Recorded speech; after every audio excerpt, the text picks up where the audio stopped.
Are we really doing this for Pride? Hi everyone, welcome back to my channel. So I'm so excited to be bringing you this week's installation of new makeup releases. Happy Friday, I forgot to say that. So I am so excited to be talking about some of the newest makeup releases that I just find interesting. Totally random, and I do apologize if the glare is bad. I'm really sorry. My contacts were messing up, so I had to put on my glasses today, so I do apologize. But let me go ahead, move my camera over, and we can go ahead and get started. Maybelline. Oh, Maybelline. Maybelline is coming out with so much / doing shade extensions on some of their products, so I wanted to kind of just talk about all of it. So first up, they do have their Superstay Matte Lipstick. I have used this product in the past. I tend to notice that it is super sticky, but they are doing a shade extension with that. If any of you have tried it, it is their matte liquid lipstick. If any of you have tried it, I would say recently, either if you have tips and tricks or if you think that possibly it has changed to be not as sticky, because they're saying it's like food safe, all this like far out stuff that at least in my opinion I have not experienced. Like I found food getting stuck to it, just like I hated it. Like I believe I threw it out because I hated it that much. If you have any insight, I would absolutely love to know. Keep along with that, so they are coming out with Tattoo Studio Dip Ink Eyeliner, available in 4 shades, so it is 24-hour wear, waterproof, Flex Ink technology is what they are calling it. It is a felt tip, which I do not love. I prefer a brush tip, but the 4 shades that they are available in is black, brown, burgundy, and white, and it is only $10, so I'm kind of tempted. I feel like I'm always in the market for a new liquid liner, especially for a nice, good waterproof one. I do have I've used the NYX ones, I have Essence ones. I'm kind of tempted to try this one. Real quick, if you want to know my thoughts, I actually really like this one from Essence. It's the Lash Princess. I only have it in black, but I think there's 3 shades, and it actually performs really well for me. So just mini review there, and I believe it is way under $10. Okay, so jumping in as well, they do have it's a new shade again of their Lash Sensational Firework Washable Mascara. So the shade is Electro Black. I am a little shocked they're coming out with a newer mascara, because didn't they just come out, not like quite come out, but I feel like I've seen it a lot more on social media. I'm gonna try to pop it in because I'm blanking what it's called, like honeycomb or something, and they're saying how it like inflates your lashes and stuff, which I just feel like all that is just, hype, crap, whatever. Like, oh my gosh, I just have to speak on that for a second. I don't know if any of you, whenever that would pop on my TikTok, instantly I was like, this is so BS. Like, I would see it. Maybe I'm just being dramatic, and I am, sorry, but, their lashes look fine. I don't feel like there's a mascara that I personally have tried that I'm like, oh my gosh, this is the best mascara in the world. If you don't know, I prefer to layer my mascaras, so, I don't know, I think that brands really just need to, find a lane for whatever their product is and stop over-exaggerating it, even though, that's difficult, because I know it works, so that's what's hard. It works, so I know that's why they're doing it. Anyways, so if you're not familiar at all with the Firework Washable Mascara, which again, it sounds like they already have in the market, but basically it is kind of a traditional mascara. Apparently it has 360-degree electric lash impact in full flare. I've actually not tried a mascara, I don't think, from Maybelline in a while, so maybe I'll have to try one out. I prefer a waterproof formula. I will use, though, non-waterproof in my top lashes, so maybe I should. Let me know your thoughts. It is $14, so it's not the worst, but it's also not the best. It's kind of expensive to me for a drugstore mascara. I'm actually really tempted to try, I think I might have been watching Erin Parsons or something, and she was talking about, vintage makeup. I'm kind of tempted to retry their OG Great Lash Mascara, because she was talking about how she loves it for her lower lash line, her lower lashes, and I feel like I did like it for that, so I'm really tempted to try it. I think I might have to give it a shot for that.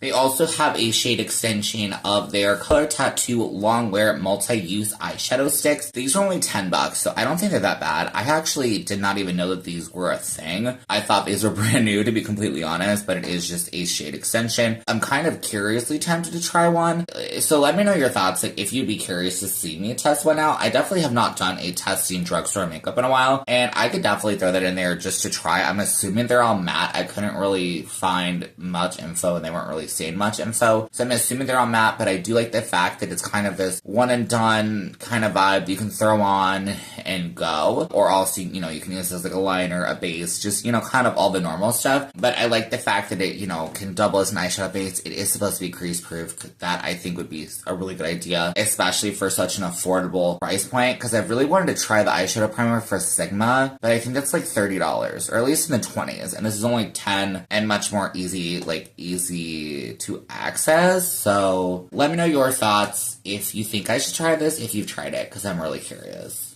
Okay, so I do not know how I missed this launch from Poppy and Fluff Cosmetics. Sorry, Poppy and Fluff Cosmetics. Wow, that was some butchering there. So they are coming out with came out already with a 14-piece eye and brush face set and case. I feel like it's a pretty affordable price point. So it's $29.99 pound, or conversion, $40.37 USD. So if you are on the market for some brushes, I would definitely check these out. I will say most of the brushes I like. The only things that I'm kind of not sure on, and again, I'm just talking about this if you yourself are curious to try some of these brushes out and this brush set. I think some of the powder brushes, or at least the main powder brush, might be too big. In my opinion, it is a ginormous powder brush. I also have a fan brush. I personally do not like fan brushes, but they do have a nice array of eye brushes that I think are useful. I don't feel any of these brushes, like the eye brushes, you would not use. So I do think the eye brush is really good. If I am honest, I honestly wish that they would have either eliminated the face brushes or done them separately. I'll be honest with you, if this was just eye brushes, I think I would pick it up. I feel like for one, I have too many face brushes, and for two, most of the times in kits, like I only like one or two of them, and I'm just like, nah, I don't need that. But, you know, if this does speak to you, it is available now. This is a small indie brand. I definitely recommend if you are thinking of trying them out. It doesn't hurt to try them out, and you would be supporting an indie brand, which I think is always super amazing. This next one. So this, if you saw like how I started my video talking about Pride, this is really this. And I'm kind of struggling. I'm gonna just pop it up. Sephora and Lady Gaga join forces for Pride. Fabulous. Love that. June 1st to 30th, $1 from every House Labs purchase will be donated to the Born This Way Foundation. Okay, Born This Way Foundation, fantastic. House Lab, the cheapest thing, minus some foundation discovery set thing, which looks like it might be free, is the cheapest thing is a lip gloss, which is $26, or lip oil, $26. Lady Gaga's stuff, House Labs, is definitely on the higher end with stuff. I feel like their foundation might be like $50. I don't even know. But I feel like their most hyped up product is their foundation. I don't understand why it's not 1% or something, because I just feel like that would be more. I think that would be more. I don't know, I could be wrong.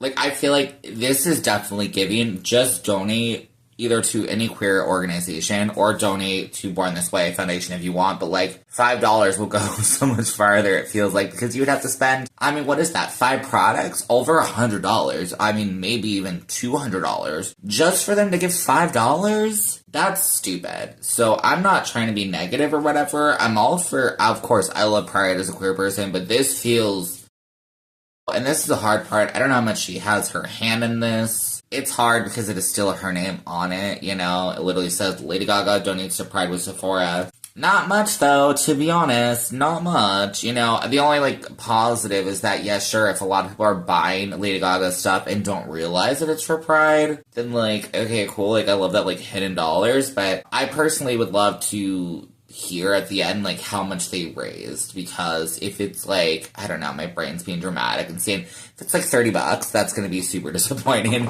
and just a waste. So I feel like this feels like one of those Pride things that I'm not really about, when brands do, where it's like, I don't know if they call it Pride washing or whatever, where they're just like, oh, just come buy this. No, that is literally nothing. Literally nothing. No. I'm not happy about that. On a more positive end, so Sugarpill, which is a brand that I have loved forever, they are actually, or have been showing us some of their older packaging, which I, if any of you are like me, have been around in the makeup game for quite a while. Oh, this gorgeous, gorgeous, gorgeous packaging. I literally, if you've seen any of my past eyeshadow collections or whatever, I don't know if I did it in the last one, I might have forgotten, but I have a quad from them that I had paid like over $100 on eBay because I just wanted to have it like in my collection because I was like, we're never gonna get this. I hope with everything inside of me that Sugarpill decides to bring back some of their older collections or at least their older packaging. I think that they were doing something that was so successful, and it saddens me that Sugarpill, at least as an outlook you're looking in, I still have no clue, but it looks like they're kind of fading, which is really sad to see an indie brand that I love so much kind of fading. So I really hope that they do something cool like they did before. They were really big. I'm hoping that the trends are coming back and things are coming back with colorful makeup, and I really hope that they're able to do something that I think would just bring eyes to the brand, because I love the brand. I think they're so amazing, and I just want even more for them. Let me know your thoughts. Have you tried anything from Sugarpill? Do you have anything from Sugarpill? Were you around back then in the 2009, 2010s kind of time period where they were coming out with some really cool stuff? Let me know. We finally have the full collection, or full, showing of the Glaminatrix, the reveal of tones of Turd or Grounded. Something I wanted to call that I think is super cool is the palette is fully magnetic. We sadly still don't have a price point, but I mean, you can just see it. Look at this palette. It is gorgeous. There's these very stunning shimmers, gorgeous shades of green. I mean, I'm just feeling the most, grungy, gorgeous vibes, and I'm so excited for this. The one I will note is there's, a burgundy-looking shade. I'm not super in love with that. It's like a shimmer. It's fine, whatever. The rest of the palette looks absolutely stunning. I'm hoping that I'll still love it once I actually get it. All we know so far is that a pre-order should be available, hopefully in 2 weeks. I'm hoping this is not a super expensive palette, but we'll just have to see. As you know, I mentioned before, I am super planning on picking this up, so you'll probably see something from me. But I just wanted to show you the color story, because I think it is so, so gorgeous. I don't know if I've been sleeping under a rock or something, but I had no clue that Trixie Cosmetics was coming out with a collection with Teletubbies. Interesting. I never watched Teletubbies really growing up. I don't remember if I did, but I think this is so cute. It's like a gorgeous rainbowy themed kind of collection. If you don't know, I love brushes, so that is the biggest thing that is jumping out to me. They don't look like super interesting brush shapes, so if I'm honest, so I probably would pass because the brush set itself is $26.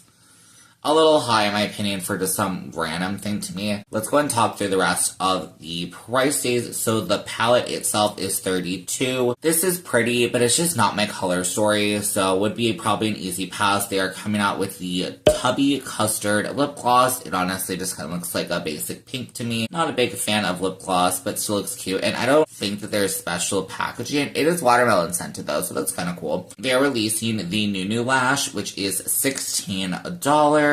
Cute packaging. It looks like an owl. Again, I don't know any of the references to this, so I do apologize. And then they have the Tinky Winkies Purse Blush, which is $16, which is gorgeous. I wish I knew if this was a cream blush, a powder blush. Let me just okay, I think it's a powder blush because it has the Trixie imprint. It still is super duper cute, and at $16, not a horrible price. It is available now, which is super cool. I think this is cute because I love rainbow, but it's really nothing within my color story, or if I wanted to do a look with this, I could just honestly pull it from my collection. I don't feel like it's giving me anything that I feel like I'm missing, but I wanted to shout it out because I'm assuming there might be a good amount of people who do like Teletubbies, and you might just want to hear about it because I do think it is pretty cute if you haven't heard about it.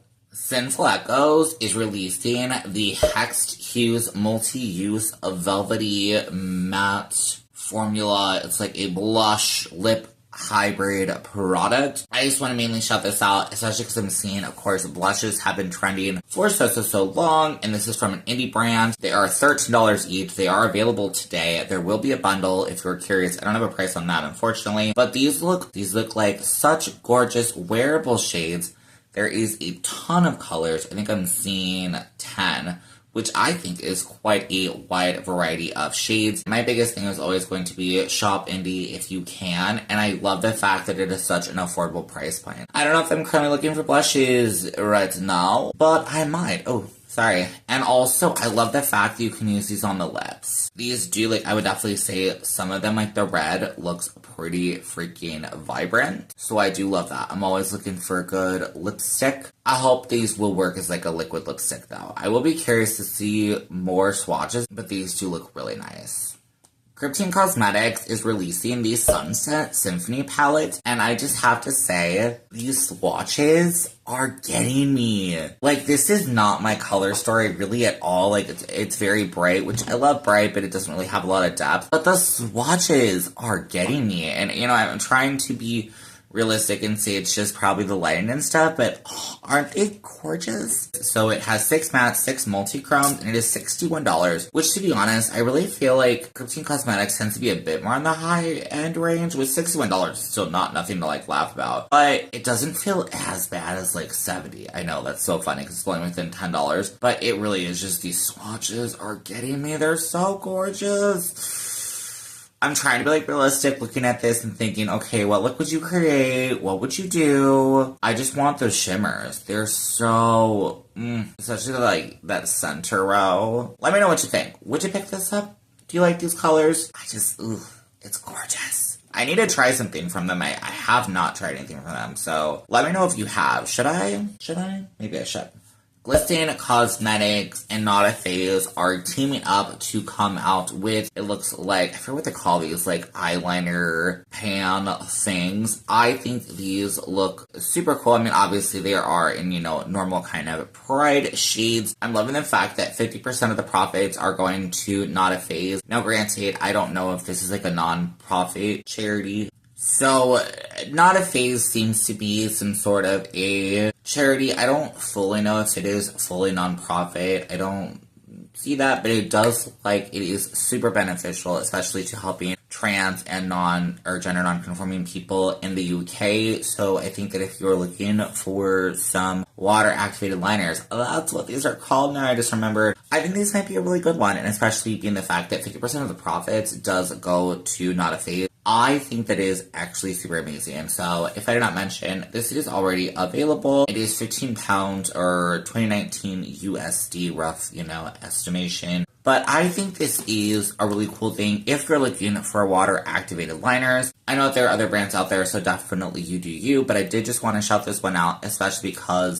a large part of the profits will actually be going to help a organization, unlike, no offense to Born This Way, Sephora, Lady Gaga. $1, not much. So I just want to shout it out. I think it is a good launch that is coming out, and I do love another indie brand out there that is shouting out and bringing help to the trans community, especially with everything going on in the UK. Like, I think this is a really good organization, and I don't really need water-activated liners, but I would like to help. So honestly, I might donate, because they do have an option to donate. So even if you don't want to buy this product, but if you want to donate, it looks like Not a Phase is a really good one. It does look like they have things for funding and stuff like that, like really good stuff that I think can really help out trans and gender non-conforming people living in the UK during this tough time. And coming in last, so E.L.F. is coming out with a Halo Glow Skin Tint. And I am so tempted to try this out. As you saw on Monday, I did review the one from CoverGirl. That looks to be more like a foundation in my opinion. I love it. Don't get me wrong. I love it. But I would not consider it a skin tint. I am very curious to try this one out. I have heard a lot of hit and miss stuff about E.L.F. and their like foundation-y type products. That is also another reason why I really want to try it out. Just to kind of get a feel for myself, because I've only ever tried one other product from them, which is their CC cream for like complexion, and I did like it. I know not everybody likes it, but I did like it. It was very full coverage, but I love full coverage, so I did actually like it.